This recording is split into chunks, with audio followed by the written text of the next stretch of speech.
she's joining. Okay. And let me share my screen.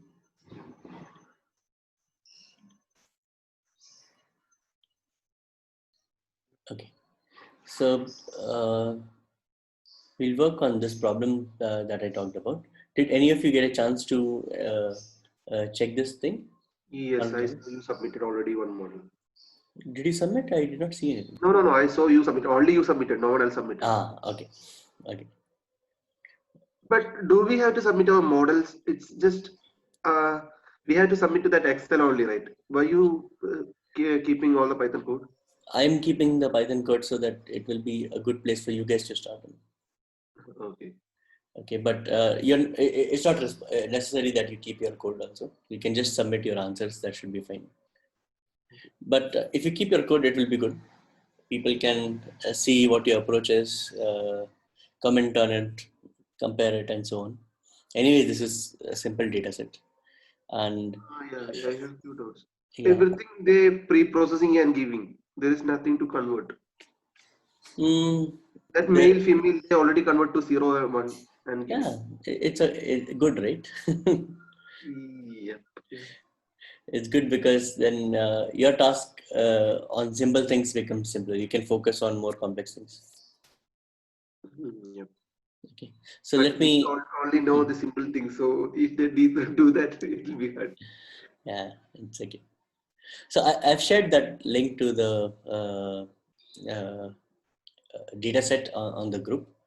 Nonetheless, if you just click on the link, I know where it is. So you can go to my competitions, and this is the competition. So you'll have to first, I think, join it. So since I've already joined, it is not showing me that part. And what I have done is I've also created a notebook here itself. And it's very easy to do that. You can go to the notebook section and you can create new notebook. And you can read the notebook I've put. So that will be a good place to start. Okay, I've put some really basic code so that we start off with the challenge. Okay. I've opened the code here. So working on Kaggle is very similar to working on a Jupyter notebook. It is also very similar to working on Google Colab's notebook. And these are online platforms to run your Jupyter code without having to install anything on your system. Especially this is good when you are not having a good hardware at your end and you have something basic, but you have a good internet connection. So with a good internet connection, you're just opening things in your browser, and this runs on Kaggle's hardware. So here you can see how much of a hard disk, CPU, RAM, and GPU you're using. In this case, it's a fairly basic data set, so we'll not be using most of it. Maybe in one of the evaluations, when we are doing grid search, there are a lot of combinations. That takes some time. But apart from that, it's just very basic. Okay. So let me, here also to create new cells, you can use either of these two buttons. Code is for creating a code cell where you write your Python code, and Markdown is writing text uh, like this. So I've done this basic writing. Maybe I go through explaining what the problem is and our approach and how we are trying to solve it. Okay. So the purpose of this notebook is to get you started to solve this problem. The main steps of any data science project can be roughly jotted as follows. So I've discussed this multiple times now. We talk about data exploration, visualization, pre-processing, feature engineering, modeling, validation, evaluation, testing. And these are not always done in order. These are sometimes mixed, they are overlapped. It depends from project to project, but this just gives a general guideline on what all things we can start off with, especially when you're new, you don't know what to do first. So you can do things in this order, maybe. Okay. We start by importing basic data science packages. So I'm importing NumPy, Pandas, Matplotlib, and Seaborn. We load the data. So here on Kaggle's platform, if you join, you create notebook within this competition, you already have access to the data that is here. So if you look at data, there are three files: sample submission, test CSV and train CSV. If you're doing it on your system, then you can simply download this file, take it to any folder, and create a notebook there, and the same procedure that we would do for other things. So here on Kaggle, when you're loading the data is found in the folder Kaggle input. Data analytics coaching is the profile that I used for creating the challenge. That is why it shows here. So in fact, it shows here in the data tab. You can see input. So you have to go to Kaggle. There's a folder called as input. Inside input, there's a folder called as data analytics coaching, and within that there are files: train, test, sample. So I'm just taking train.csv and loading that into dftrain, and test.csv and loading that into dftest. So I'll execute this. So let me show you first what the head looks like. Okay. Saying the train data has different features. So these are different features. They talk about the patient, and target represents the presence of heart disease. Okay. So you've got ID, age, sex, CP. I think that is chest pain, and I've described what the features are. But these are all the features that goes as input to the model, and we are trying to predict this target. Okay. The target represents whether someone has heart disease or not. Here, heart disease is represented as 0, and not having heart disease is represented as 1. Okay. The task is to train a machine learning model that will be able to generalize well on the training data, so it can predict for unseen data. It can predict for unseen data. That is test data. So this is the train data. This is the test data. You see that all of these are same except for the target column, which we don't have for the test data set. I've given a description of the different fields. So this description is also written in the data section. If you go to the data section, you'll see that the data fields are there, explaining at least in short what that field is and how it is doing. I just copied it here so that we have it within the same notebook if you want to quickly check. We have age in years, we have gender, 1 for male, 0 for female. We have CP, which stands for chest pain type. So there are 4 types of chest pain type: 0, 1, 2, 3, and they would have some meaning. At this point, we are not exploring as much. Rest BPS, T-rest BPS, or resting blood pressure, that is in mm on mercury on admission to the hospital. You've got cholesterol, you've got FBS, which is fasting blood sugar. If that is, so this originally was a numeric value, and for this data set, this numeric value has already been converted into some binary value. So if this fasting blood sugar was greater than 120 milligram per DL, the data tells that this is true. If it is not, then it gives us 0. So you see FBS here, it will have only 0, 1 values. So this data actually comes from a bigger survey. So if you search for heart disease data, you will get a lot of open data. What I've done is I've simply taken that data and put it in this competition as a good place for us to practice. And this data also has come from, it has filtered through several levels of processing. And hence, as Anand was telling, it seems that this data is already in a processed format. Yes, it is, because the base survey was a much bigger data set, and people have, over a period of time, they have reduced it down to something that is very workable, at least for our data science purposes. Okay. So that is FBS. We have REST ECG, which is resting electrocardiographic results. Again, this is categorical, having 3 values, 0, 1, 2. We have TALAC, which is maximum heart rate achieved. EXANG, which is exercise induced angina, again categorical. Old peak, which is ST, depression induced by exercise relative to rest.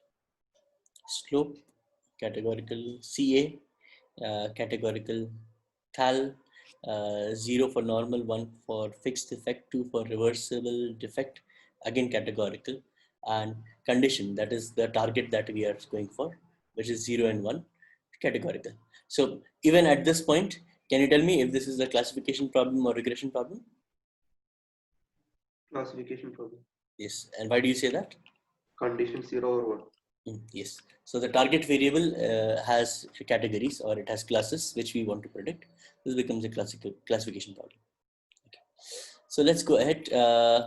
I put some comments, uh, and it's a good idea when you're writing a notebook. You should put some comments for two reasons. One, so that you can get contributors for your project. That is, other people, when they read your code, they'll be able to get some idea. Second, it is good for yourself also. Over a period of time, uh, you will forget what you have done. And writing good comments, and especially notebooks, you can write detailed comments, and they are very useful for helping to understand ourselves what is happening. And what I have noticed is when I write the comments, I put things very systematically. Otherwise, I will do some random code, which works only when I run it, and when I want to show it, it will not run. So it's better to put comments, so you've put the logic and the reasoning behind things. So our first stop is data exploration and data visualization. So we'll just look at some basic statistics on the data. One way to do that is doing describe. So when I execute this, we see that for each column, it gives us the mean, the count, mean, standard deviation, and the percentiles. Okay. So this I generally use to quickly see what is the range of my data. So I can see age goes from 29 to 74, with 54 being the mean. So most of the population here has been a senior population on which we are testing, and standard deviation is around 8. It's fine. And gender, we've got more of males compared to females, because male was 1, female was 0. This is 0.71. So 71% of the people here are roughly males. Chest pain, uh, and so on. So what I would do is I will quickly check through what are the range of data, what is the mean, so you get a feel of how you can use it and so on. And that would be the idea to do this. So presently we may not go through this, but generally when I'm reading data, a new problem, I would want to go through this material to see. Here also the count tells me how many are missing or not. It gives me a rough idea of the data, and this is what we're doing. We are exploring the data. Okay. Going ahead, what I also generally do is ask myself questions, and would try to answer those questions by writing some code. So questions like, are there any missing values? How is the target class balanced or not? What are the categorical features? What are the numerical features? How are the features correlated? And so on. So these are very basic questions that you can ask from the data. Okay, and then when you as a data scientist ask these questions, of course you will write the code to check them out also. So here I already know that there is no missing values by looking at this, but still I would write some piece of code to just check that there is no missing value. So after the sum, I've added an additional dot sum. If I remove that, I can see this per feature. But if I just want to know in general, are there total any missing values? I do a dot sum over that. So it says 0 missing values in the test set, train set, 0 missing value in the test set. So that's great. Reduces our task of at least trying to populate with artificial data. Going ahead, how is the target class? Is it balanced or not? Okay. Can you tell me the value of this? Why this question is important? Or what will it reveal to us?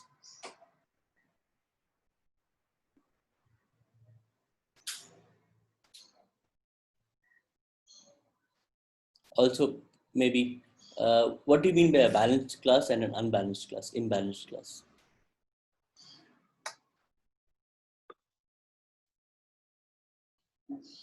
Anand, you're saying something? No. Okay, you unmuted, so. Okay, a balanced class is a class where my categories that I want to predict are more or less equally distributed. Okay, and an unbalanced class is one category is having too many values, other categories having too less values. So this question is important because it will reveal to us if what should be our metric. Okay, so let me execute this first, then I'll show you. So when I see this, we're looking at the target value, and no heart disease, that is 1, no heart disease is 116, and heart disease is 96. So this is more or less balanced. Okay, they are very balanced. So I can easily use accuracy as a number or metric to check if things are well or not. Okay, if this was not balanced, then I would have to rely on F1 score, because then accuracy will not be a good number. So imbalanced is, let's say in this case we had 10%, 10 values for heart disease and 212 values for no heart disease. Then to learn heart disease, I have only very few values. Right? That is one thing. Second, even if I predict that no one has a heart disease, my model will still be correct 90% of the time, 95, 90, 90 or higher percent of the time. So accuracy cannot be a very good measure to test how good our model is. Okay. And that is why this is a good test at this point when we are just trying to figure out what should be our metric. Okay, let me go ahead. Next is I ask the question, what are categorical features? So generally, if you see, the things that you do with categorical features and the things that you do with numerical features are separate things. Categorical features, your filling missing values will be done separately. You have to think whether you have to do label encoding or one-hot encoding, and their plots will be different. And numerical values will have a different set of analysis. So at this point, generally for a good project, I would want to separate categorical features in one group and numerical features in one group so that I can handle them separately. So first is you look at the description of the data fields, and that helps you identify that these values are categorical. So if I just, when I was writing the description here, I also noted what are the categories. If it is not mentioned, you can have a quick look at the data, and that will reveal to you if they are actually categories or if they are numerical. So from this list, can you tell me which are categorical? Sex, CP, FPS, RSTCG, Xang, slope, everything's categorical. Yeah, slope, CA, and thal. Right? Thal.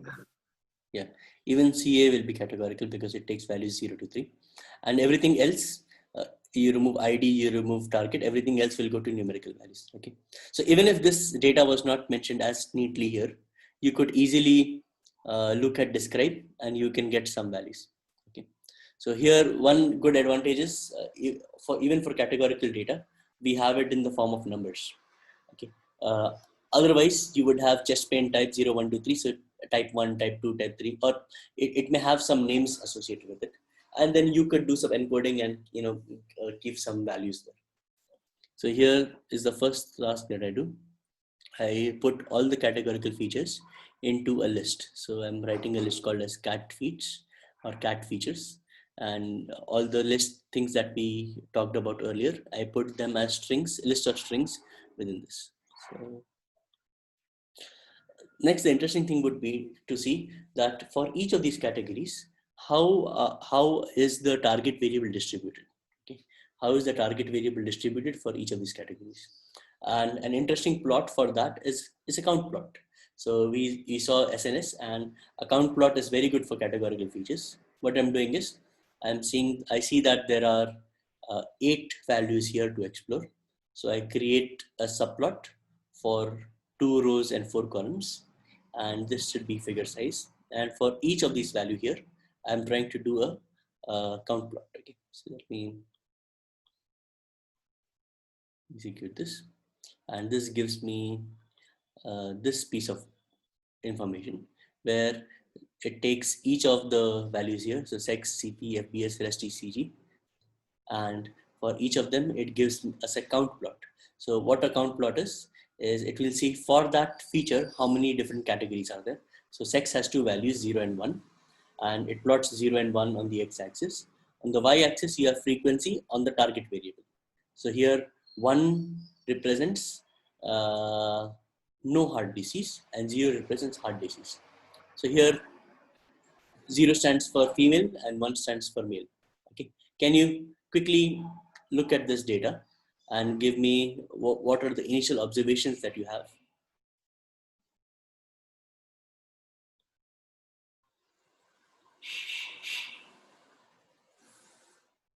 Okay, so let's do it feature by feature. So for sex, which gender has more likelihood of having heart disease? Maybe. Right, males. Okay, why would you say that? Right side, the number is more. What is the number of people uh, having heart disease and not having heart disease, roughly? 74. No, wait. It's almost 70. For female, it is almost 50, 45. For having disease or not having disease? Having disease. No, not having disease. So the target variable is reverse actually. 0 means having disease, and Oh. 1 means not having disease. So males are more likely to have disease here. You see, around 80, and around 70 here not having disease. Similarly, here females are less likely to have heart disease. They have only around 15 and this. So now, can I look at this and say that this is generally true? Not really. Okay. Not really, yeah. So it depends upon maybe the sample of the data that we have. So we have 212 examples.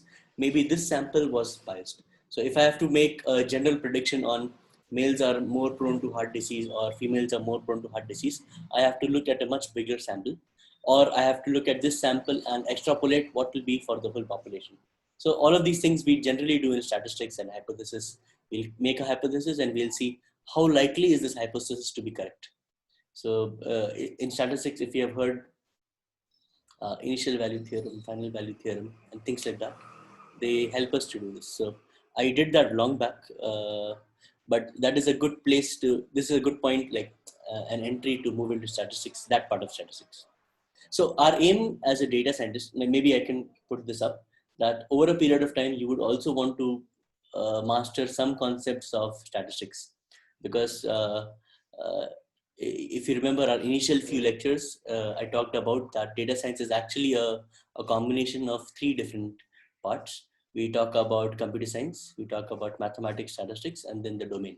Okay, so as a data scientist, you need to have some level of confidence in all 3 parts, in your programming or in the algorithms that we do using computer science, in the statistics backgrounds or mathematical background, and then the domain that you are solving. So this is, right now we are just looking at generic domains. So I know none of us may be experts or medical experts, but still we can work on some idea based on what we understand. But if you are generally working for a company, you would want to know more about your company, about its products, and the area at which you're working on, so that you will be more, what do you say, more confident or more strong or in solving problems within that area. Okay, so this is chest pain type. When we look at chest pain type, we see there are 0, 1, 2, 3, 4 different types of chest pain. And if you have chest pain of type 0, then you are more likely to have, or you're very likely to have heart disease compared to other ones. Okay. In fact, chest pain type 1, 2, and 3 are not so relevant. Uh, they may be healthy. They may still be healthy, and whereas 0 represents more of heart disease. FBS, again, FBS was some fasting blood sugar greater than 120 mg per dl. And for that, if it is greater or lesser, I think in both cases we have less heart disease, whereas greater has more prone, or it is very close to being equal, but lesser means you have less chances of having heart disease. Rest ECG, again, 0 is more prominent, 2 is more prominent, 1 not so much. Exang is exercise induced angina, which is, again, if it is 1, more likely to have heart disease, and so on. So this small analysis, this basic plot gives us some idea which features are more representative, and within those features, what values are more representative of showing to us heart disease or not. Okay, and this idea can be very useful when you are going down and doing other stuff. Okay, for now I am not doing. Anyways, this is the starter model, so I've not explored too much. This is just a starting place for anyone who wants to explore this and go ahead. Then I ask a question: what are numerical features? So now I can, since I have categorical features, I can just take the entire set of columns, and from this set subtract categorical features, subtract ID and target. When I do that, I have all numerical features. If I just print, so they are Thalac, hold peak, Trust, PPS, age, and call. So can you tell me what is the, so this plot works well, count plot works well for categorical features. What kind of plot should I do to see the distribution for numerical features? Normal line plot is enough. Line plot will not give me distribution, right? Okay. There was a graph.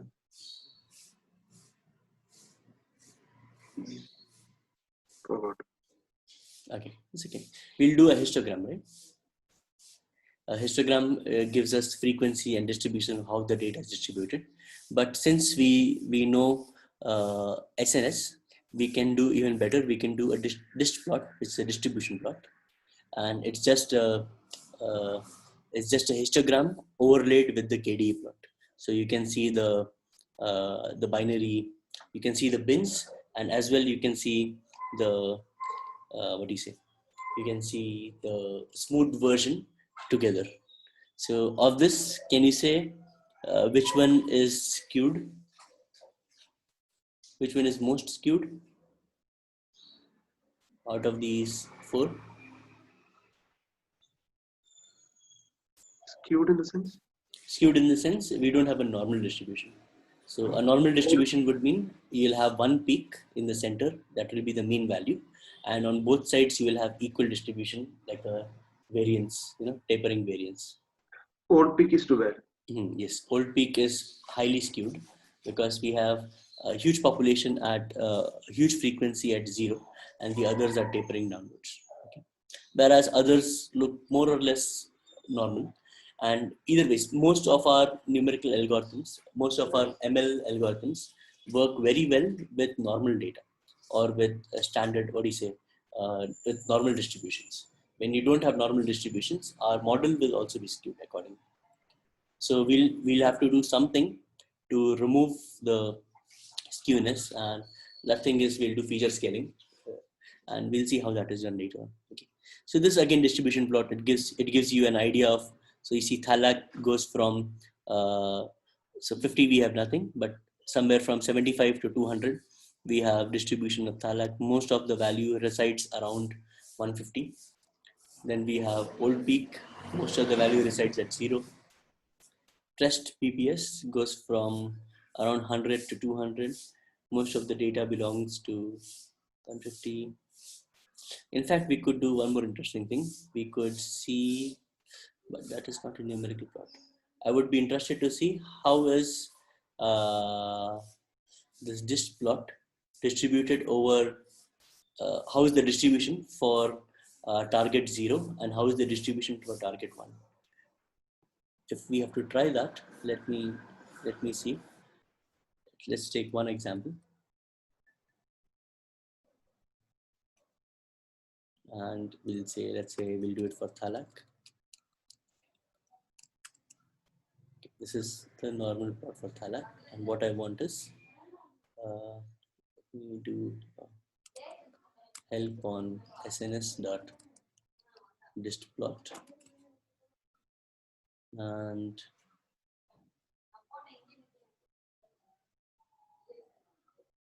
okay, A bins.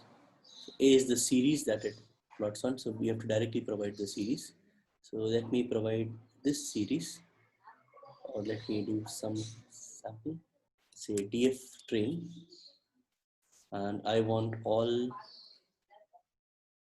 rows where target is equal to 0, that is having heart disease, and for that I want to see Thalac. I do that. Yes, if I take that and do a dist plot over it,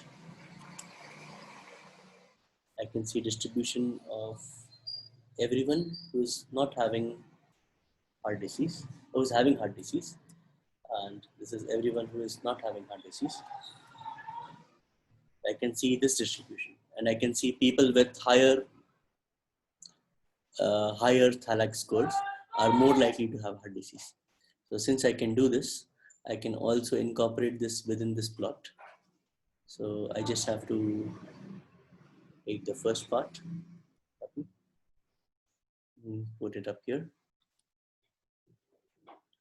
and copy this and put it down with 1. And if we execute this, yeah, this gives us more of a representative idea of what is happening with people with heart disease and people without heart disease. Okay, so everywhere the first plot is the blue one, that is people with heart disease have the blue curve. In fact, there should be a way to put legend, so let us see that.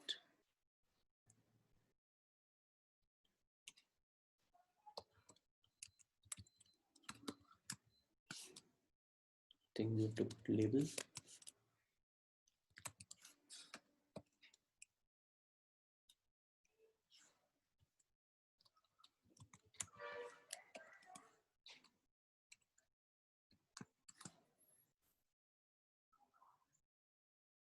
Okay, it has put only on the last one. Why did it not come on everything?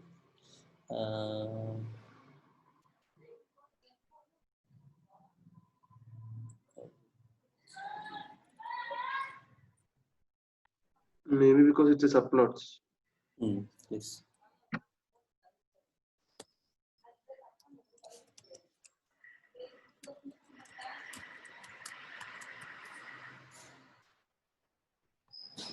Okay. So since SNS is built upon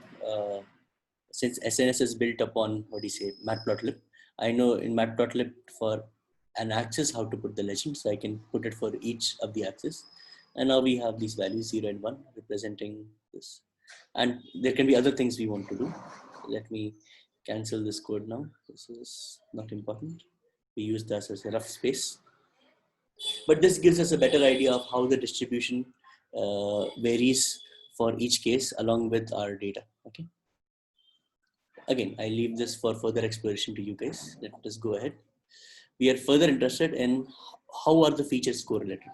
Okay, so we have seen this independently for categorical and for numerical. But if we want a more concrete picture, we can do a heat map with correlation plot. So let me execute this.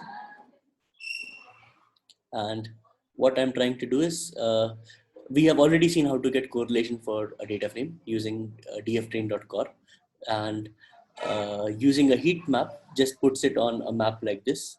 And I'm putting anot as equal to true, that is annotation is equal to true, means print the numbers within the text, like within each box I want the number. That is what it means by anot is equal to true. FMT point to G says that point up to 2 decimal places. We do point to F, I think. Yes, print up to 2 decimal places. CMAP is what is the color that I want to have. So when I put CMAP, I'm putting a diverging palette. Diverging palette requires a positive color, a negative color, and so on. So here I put 240 and 10, which is basically a blue, white, red palette. Let me put this as true so that we'll see what the color map looks like. So the color bar is there. It goes from blue till red, and somewhere in the center we have whitish values. Okay, so darker values represent more correlation, and lighter values represent less correlation. Since the bar was greater than this, and anyways I have the value inside, I put C bar color bar as false so that my plot can be a little more bigger. And finally, I put square as true, so this will be plotted in a square, and axis will be here X. I had to do this because I did not know how to set the size. So the first line here sets the size of the plot, and within that plot, we are plotting a heat map. So this is what our heat map looks like, which is basically a correlation of each component with each other. So you can see that age is inversely correlated with Thalak here. So for all of these values, can you tell me which row or which column we are most interested to see correlation for?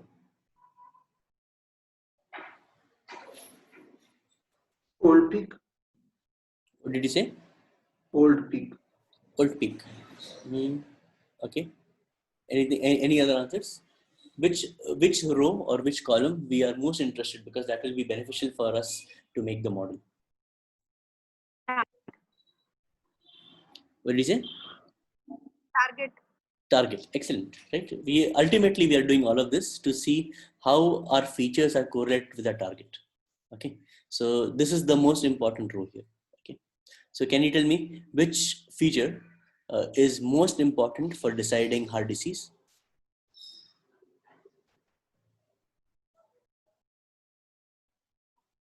Thalak, Xan. Yes, Thalak. Yes, Thalak would be most important because it has the highest correlation with target. After that, you said Xang, which is also correct because this is the least, that is negative highest correlation. Okay, so we can see these are Thalak, Xang, Old Peak, CP. These are very good features that we can use to train our model. Okay, and which is the least related?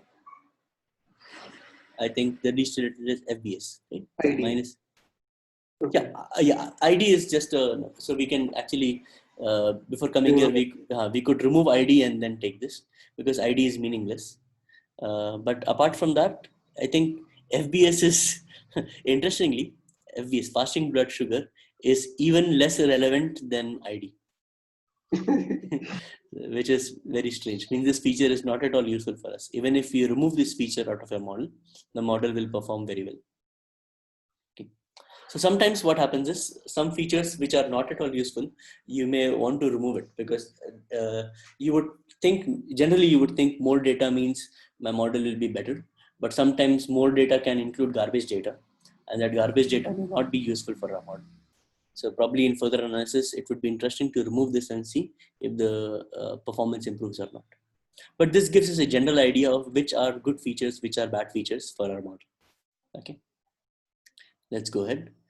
So I am actually skipping a lot of stuff. Okay, since this is a starter model, I want you guys to explore. We can do a lot of things before going towards modeling. But let me do one complete set. We're going towards modeling now. So within modeling, I am preparing, first step is preparing the data for training. So from the trained data, I take categorical features plus numerical features and put that in XTrain, and take the target and put that in YTrain. So that X and Y are standards for DF is data frames are very good for testing and exploration and so on. But when training model, I prefer NumPy over other things. And NumPy, we generally name them with X and Y. And as we go ahead, you will see that we will actually transfer our model to NumPy arrays and be feeding it to our scikit-learn. Because scikit-learn does not work on data frames directly. Even if you pass a data frame, internally it is converting that into NumPy array and then working on it. So I take this categorical features and target in XTrain YTrain. If I look at its shape, you can say there are 212 rows of data, 13 columns for training, 13 columns as I remember, I think 8 are for categorical features and 5 are for numerical features. Okay, so this is something new that I wanted to show you guys. And this is very, very useful as we use something called as pipelines. Okay, so far in Titanic dataset, if you see, we have been haphazardly doing some exploration and applying that analysis on the data there itself, but it is very less reproducible. Okay, if you want your model to be more reproducible and that it is more professional in nature, we use something called as pipelines. Okay, and what pipelines are sets of things that you want to do with your data. Okay, and like in a pipeline, you put task 1, task 2, task 3. So your data will be operated on task 1. The output of task 1 will go to task 2. it will be operated on there, it will go to task 3 and so on. Okay, so you have a systematic way of operating on things. So that can be done using scikit-learn's pipeline method to create a pipeline. So we are having two functions, pipeline and feature union, that we are calling. Further, we are calling from scikit-learn's base module, base estimator and transformer mixin. So these are base classes that we can use to create our own class. So I'll tell you what is the use of here. And then one thing I know, we will have to do standard scaling. So I've just put standard scaling here. So this is just importing these guys. Okay, seriously? Okay. So let's go ahead. First, what I want to do is, I want to create two pipelines, one for numerical and one for categorical. And since I want to create two pipelines, I want to separate out the two datas, okay? Categorical features and numerical features, for which I'm creating, since I want to do it in the pipeline method, I'm creating a custom class called as data frame selector. Okay, so this custom class, once I create this class, I'll be using the constructor of this class as the input to my model. Okay, so just the first step of the model will be to select the data. Okay, and that is the purpose of this class.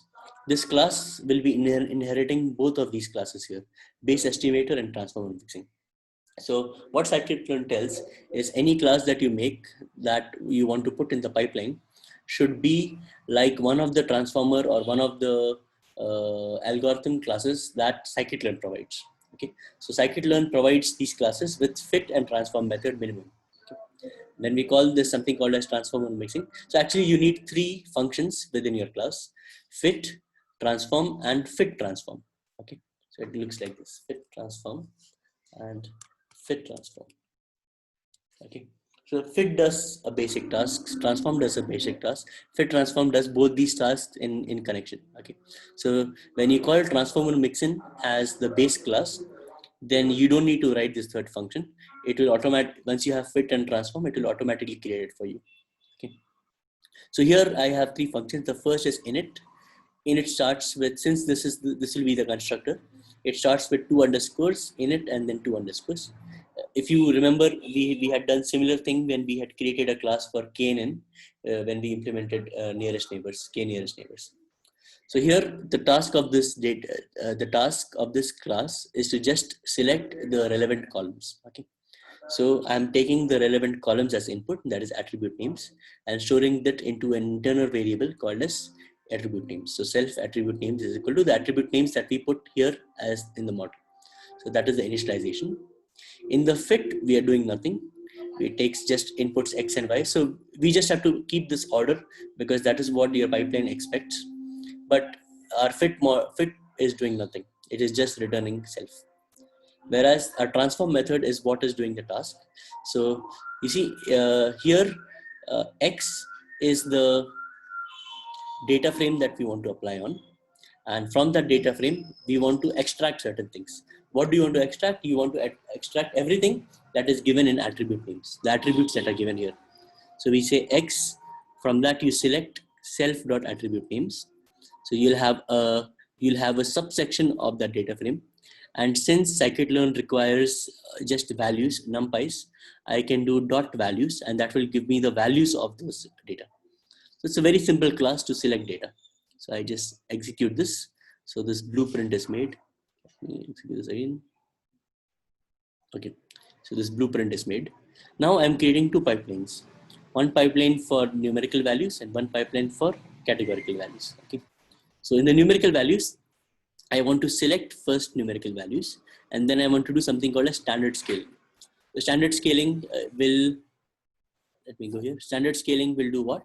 It will take this data and it will create all of this data as zero mean and unit standard deviation, so that all of our data looks almost in the same range. You see, this ranges from 50 to 200, this from let's say -2 to 8, from 100 to 200, from 20 to 80.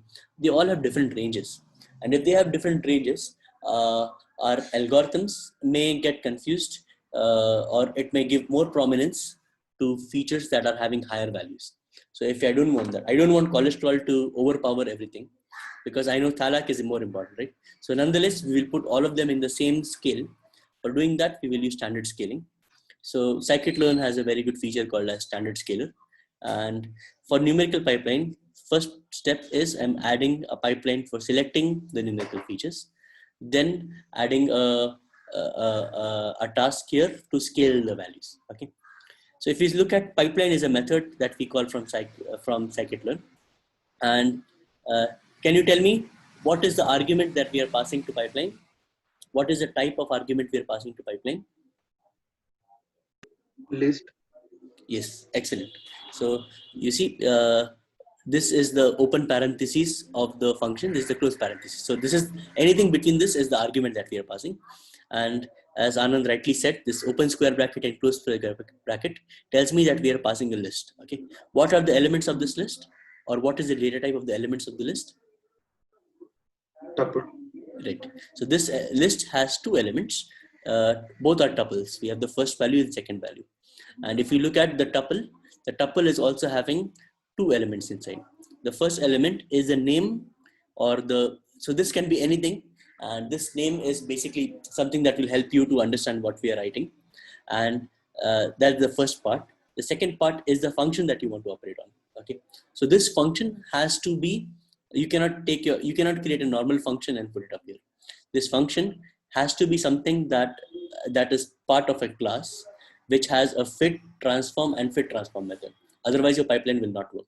Hence we had to create this data frame selector. Okay. So the first step is we are having a selector, then we are having a standard scaler. Okay. So if I execute this, we have not yet passed the data. We have just made the pipeline. Okay. So this is the pipeline for numerical. For categorical, I'm just selecting the data. Okay. So as I said, this is a very base model. I am not doing anything fancy with this model. What I expect is you could do a lot of things with this model, with this data. You could do one-hot encoding. You could do label encoding. With numerical data, probably you can check if there are outliers and remove those outliers. For each of the things that you do, you can add additional steps in these pipelines. Okay. So numerical pipeline, you'll have additional steps. Categorical pipeline, you'll have additional steps, so that this will be more complex, or at least as complex as we want it to take. So once I have that, then we can use the fit transform method on xtrain. So let me remove this part and show you. Xtrain is the data that we prepared here. Okay. So let me show that as well. So if I look at xtrain, this is the data that we are passing to our model. Okay. So what our model will do is, when you pass xtrain for numerical pipeline, from this set, it will extract all the numerical data. After extracting all the numerical data, it will do standard scaling on that data. Okay. So let me execute this, and this gives this answer. Okay. So we said there are 5 numerical features. So there are 1, 2, 3, 4, 5. And if you look at these values, maybe difficult to see here, but if we do some analysis on this, you can see that all of these values will have a 0 mean and will have unit variance. So if I do np.mean on this data, I can see, so this is the net mean of everything. So it is very close to 0. Okay. And if I want to do on some axis, I think I have to do a axis is equal to 0 for each column. So you see each column has numbers very close to 0. So they have 0 mean, and that is what standard scaling will do, right? Standard scaling will take each value, subtract the mean, and divide it by the variance. If I see standard deviation of this data, I can see all standard deviation is 1, unit standard deviation. So our standard scaling is working fine. And I'll do shape just to see that we are getting the right values. Okay. So I'll delete this thing. Okay. And if I look at categorical features, then again, I have our 8 columns. Here we are not doing anything. We're just selecting it and giving it out, right? So if I look at its values, I can see that it returns to me a NumPy array of all the 8 columns, and it just retains everything. It is not doing anything specific. So that is what we have here. Then I don't want 2 pipelines. I want a common pipeline in which I can pass all of my data. Okay. So for that, what we can do is we can create something called as full pipeline, which can be by merging pipelines together. So I have a function. So this function feature union comes from scikit-learn, and we create this function and we add all the elements that we want for all the pipelines can be as inputs to this feature union, and it will create a combined pipeline for us. Okay. So this feature union has an argument that is named transformer list, and it again takes inputs similar to what pipeline takes. So we are passing a list, you can see by a square bracket here and here, which has a list of elements which are tuples. Each tuple has a name and the pipeline that you want to pass. Okay. So I'm creating numerical pipeline, categorical pipeline as inputs here. When I execute this, I can see that I have a full pipeline now. So if I execute this, I can see that this creates all of the data, numerical and categorical. If I do dot shape, I can see that I have all 13 columns here. So this is an excellent way. So all analysis that we did. So if you remember in Titanic, we did lots of things, right? You had to take care of missing values. You had to do label encoding. We had to do one-hot encoding and other ideas. We would put all of them as individual steps within this pipeline. And ultimately, we'll have this one function called as full pipeline. And when you do a fit transform, so here I'm taking the full pipeline, doing a fit transform on the X train. And when I do this one step, I get my X prep train, okay, which is the prepared data which we can feed directly to our model. So this is a very, very good way of working. I would highly recommend using pipelines as much as possible so that you get acquainted on how to get things done. So once we have the full pipeline, we can now try some models. So I'm just taking logistic regression, KNN, naive Bayes, decision trees, support vector machines, random forest classifier, gradient pushing classifier as our models. So I load all of them. I am loading to accuracy and classification report to see how well we are doing.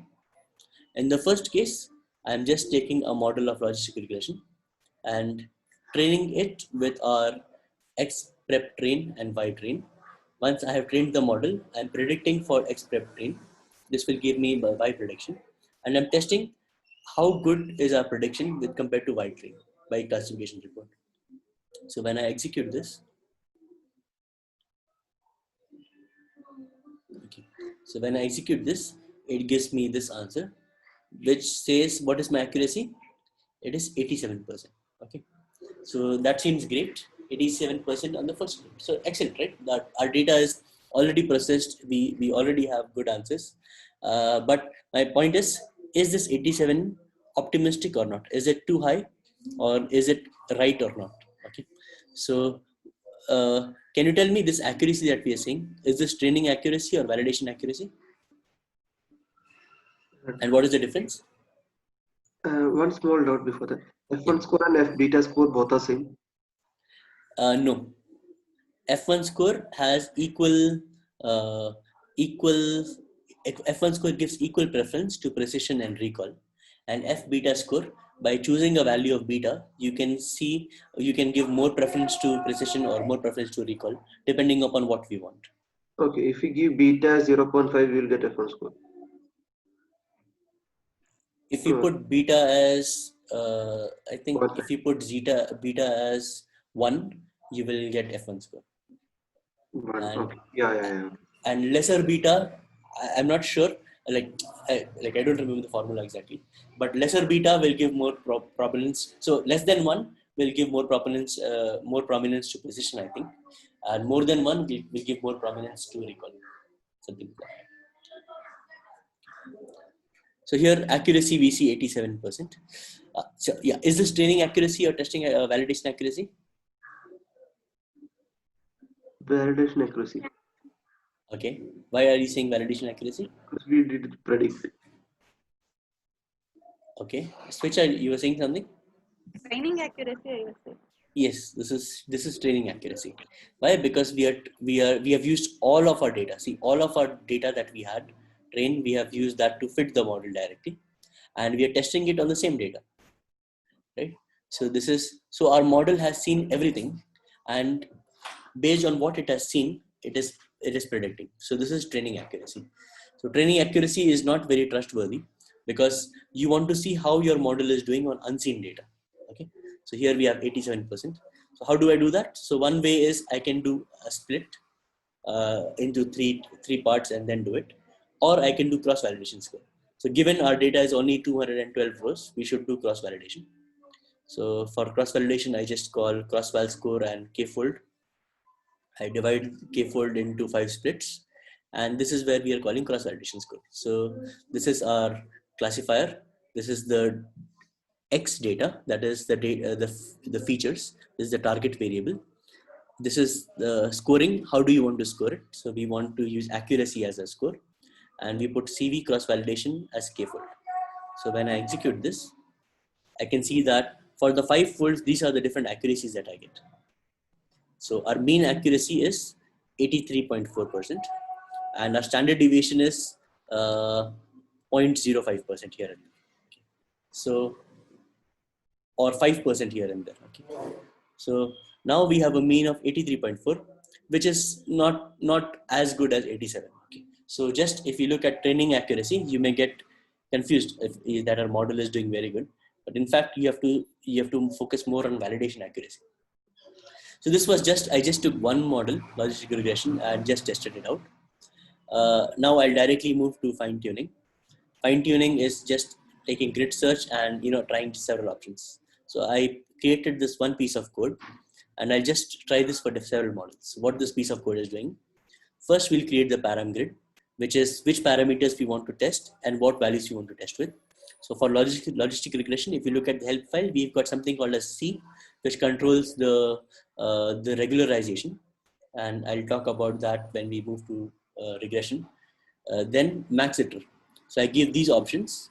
I take logistic regression, create LRCLF, and for this LRCLF, we are doing grid search for this classifier, for this parameters, for this k-fold, and scoring as accuracy. And okay, I want this also. Once we have done the grid search using the dot fit function, let me keep verbose as 1. And after doing the grid search, we are printing out what are the best parameters. We are copying the best estimator into CLF, but let me change that to LRCLF. We are doing a cross validation score with that.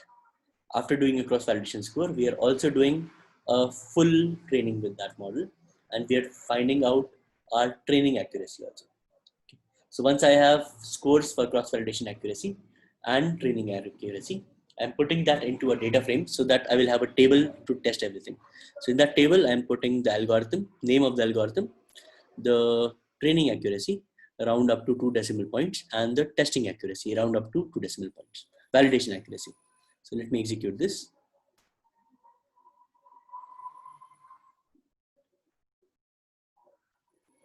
Okay, have I not run this? Okay.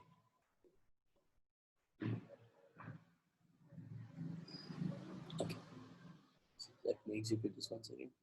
So in Kaggle, I think there is some trouble. Okay, CLF. Where is CLF? Here. So there should be CLF.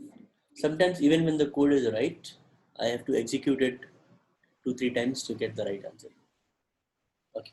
So after running here, with all these combinations, we have 21 combinations for 5 folds, that is 105 fits.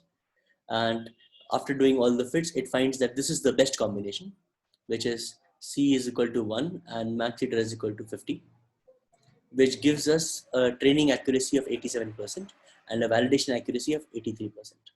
Okay, let me go ahead. So I do the same for KNN.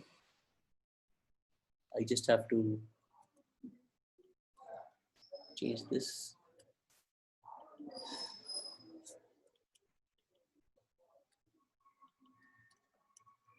Let's put verbose as 1.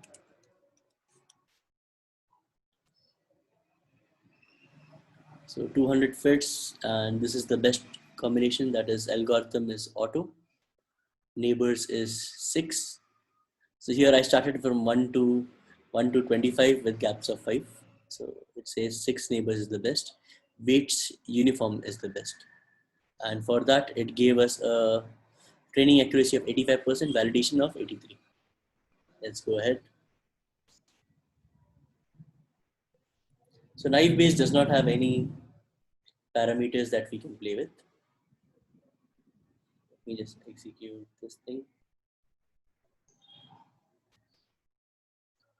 And it gives us almost similar results. This decision trees.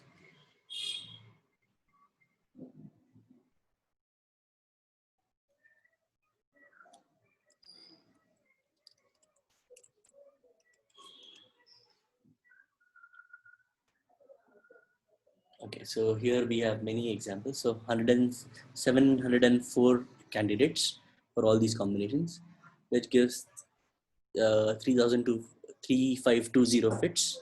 And after training, we get, you see, this is a great example of overfitting, where our training accuracy is very high, 0.98, but our validation accuracy is the least, 0.7. Let's go ahead with SPM.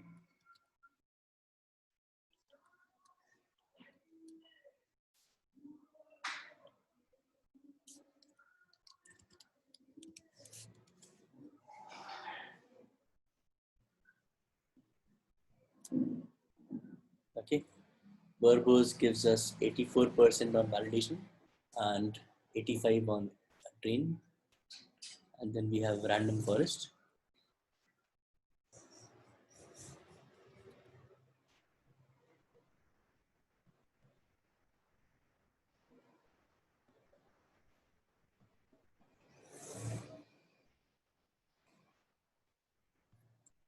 Let this evaluate. In the meantime, I'll do this here for gradient boosting.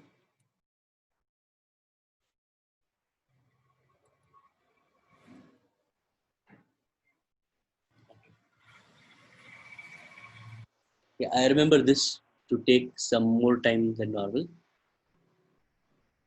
And gradient boosting also, I'll run it. It will work after this one.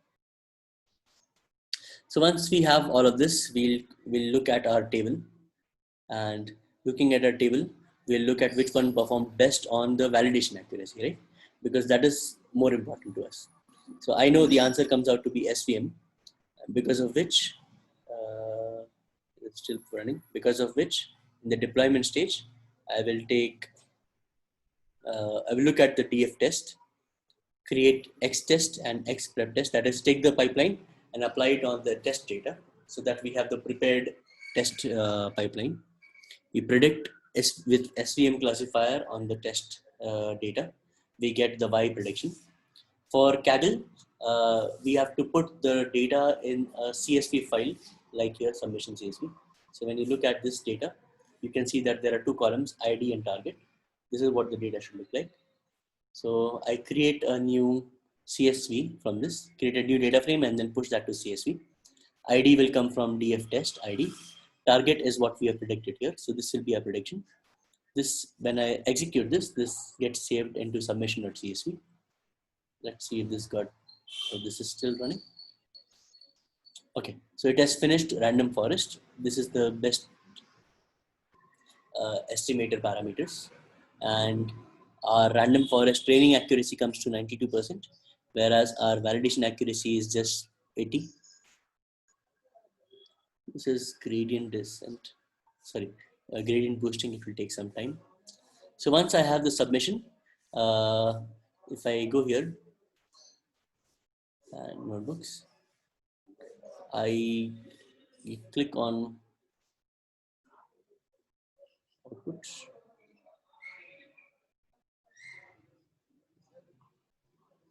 Okay, if I click here, it will go inside. So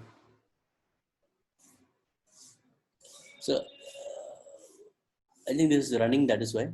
So once we actually execute it, there will be a button called as submit, okay, so on your notebook. So when you click submit, that submission goes to Kaggle, and on Kaggle, we have the actual answers for our test data. So it can evaluate the score. So this is the one submission that I've made, and our final score comes to around, our final score for this basic analysis comes to 81%. So I believe we can do actually much better with this data. So I have done very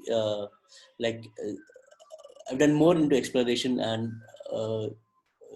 what do you say, fine tuning. But if we spend some more time on categorical data, so a few suggestions I can give that you can start to think upon is at least one hot encoding. Okay, so when we look at CP, FBS, REST ECG, all these categorical data, uh, especially when there are more than one value. So you can ignore gender, FBS, exang, okay. But for the CP, REST ECG, slope, CA, and TAL, I think we can do one hot encoding and pass the data. Okay. That would improve our model pretty much well. Okay. That could be one thing that we can look at. Other thing is with numerical features also, just look at what can be done. So at this point, I don't have any ideas, but if you start exploring the data, you may get some hints that may start to improve the model. Okay. So once we start doing that, I think we can get better score than 81%. Okay, so this is still done. Okay, gradient boosting is done. I can run DF test. This is what our test data looks like. You can copy that test data into Xtest and pass it through full pipeline so that we get a prepared version of our data. So if you look at the prepared version of our data, all the numerical features would have been scaled. That is the only thing we are doing, nothing else. And we predict on this data and we create this file. Sorry. You can also see what the prediction looks like.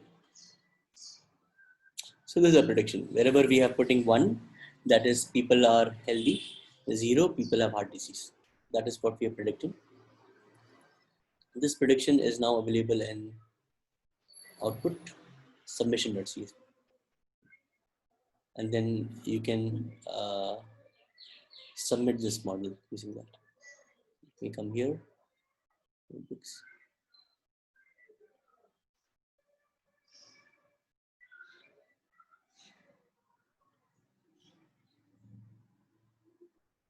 Okay. I think I have to save the version.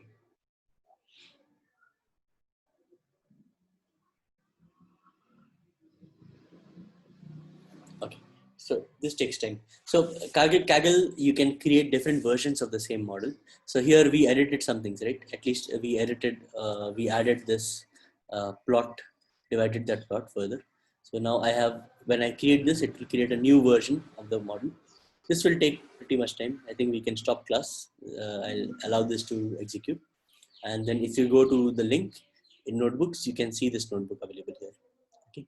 And you can use this as a starting point to do some more analysis, explore more, get your hands dirty with heart disease data and see how things work out. Do you have any questions? No, like once we try, we will come with questions. Exactly. Once you try, you will see where you get stuck and what. The idea is you can go to our previous notebooks and try what are the things that we did there, can be incorporated here or not. The more you start practicing on different data sets, you will get more comfortable with what is to be done, how it is to be done, and so on. Okay. So maybe in the near future, I will add some more challenges like this on this platform. I think this is a very good platform to start creating your repute also. So once you create a good notebook, you can make your notebook public. And not just public in our place, you can make it public in other forums also. So over a period of time, you will get these badges. Okay, and these badges, they are good because they let people know how involved you are with the community, okay, of data scientists and how involved you are in participating in competitions. So generally, when you apply jobs as for a data scientist, you can put your Kaggle profile as part of your resume or in your LinkedIn and so on. And people love data scientists who work in a team, who are contributing to the community and so on. And this can be a good place where you can start doing that. Okay. So if you remember the data science journey that I talked about, after learning the basics and practicing on your problems, you have to start developing your data science portfolio. And one part of the portfolio is making your code public or showing to the people what you're good at. Okay, so you can do it either using Kaggle, or you can also do it using GitHub. That is, take this project on GitHub and make it available, and then talk about it on LinkedIn and so on. So over a period of time, you have some level of exposure, and people will know that you're working on this field. They'll contact you and so on. And even to put on your resume, it is good enough. And I just one small doubt. What is this GPU quota? Yeah, I think when you open a notebook, Kaggle says how long you can run a GPU, or how long it can assign this GPU to you. So right now, since I'm running this, I've taken on rent this GPU. It is free, but there is a quota to it. So I think this is an individual After quota. that we Not have to release. what do you say? Yeah, after that you have to release, and then you can start again. 33 hours is too much. We'll just finish in another 10 minutes. This will be finished. Yeah. Yeah. Okay. Okay. Yeah. Then if you don't have any other questions, then we can stop for today. And probably in next class, I'm still in confusion. Do we go for one more example, or do we start with the regression? So I'll think it over, and then based on that, we'll see how it goes. Okay. Do you have any suggestions? Do we need to see some more examples on classification before going to regression, or we directly move to regression? Srinivas, do you have any comments on this? I think it's good if you take another example as well. Sure. Then I will search for some more open data sets, and we'll add that as one more example. Okay. Thank you. Yeah. Okay. Sure. Okay then. See you guys on Friday. Bye bye. Yeah. Thank you. Sure, bye. Eliza, Yes, Richa. after stopping this recording, could you please write for a few seconds? Yeah. Sure. I'll stop sharing. Stop.